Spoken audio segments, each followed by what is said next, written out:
as I'm sure it isn't to many of you. There is, however, one particular aspect that changed my views on it completely. I used to feel that it was wrong to take another human life, even if that person had done terrible things and wasn't taking any steps to change.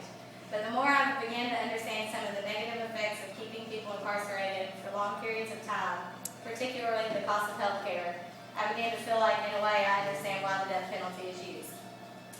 Today, I'll throw some statistics your way that may surprise you, that were a major part in bringing me to the conclusion that in some cases, the use of the death penalty is acceptable. I'm aware that many may view the death penalty as cruel and unusual punishment, but I believe, after being exposed to the bigger picture of things, it is possible to lean towards it in certain situations. One major issue with our prison system today is overcrowding. 170,000 inmates are being held in prisons built for 100,000. There are 35,000 inmates sentenced to life in prison in California alone. Ask yourself, do you parole a lifer who doesn't really deserve it just to make room for someone new coming in? This is one point where you're almost forced to choose a side.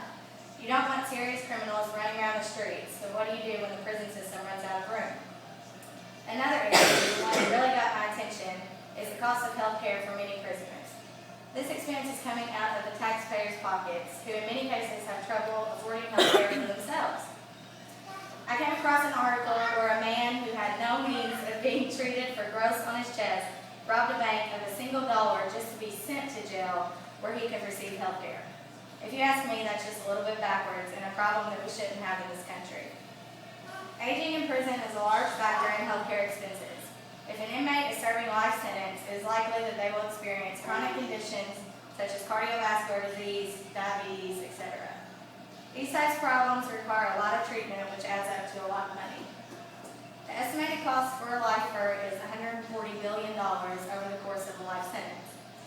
An inmate who is 47 years old is expected to cost around $49,000 per year.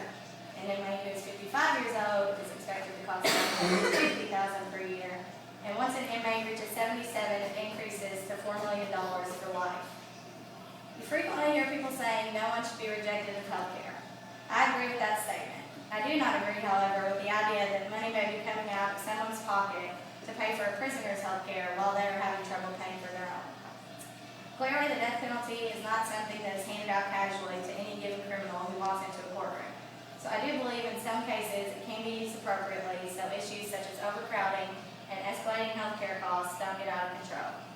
As I said before, this is a controversial issue that will never be seen in black and white. But sometimes it is important to look at all of the different aspects of such an issue to maybe not agree 100% with it, but to understand why it is an option and how it can be beneficial in helping avoid larger issues in the long run.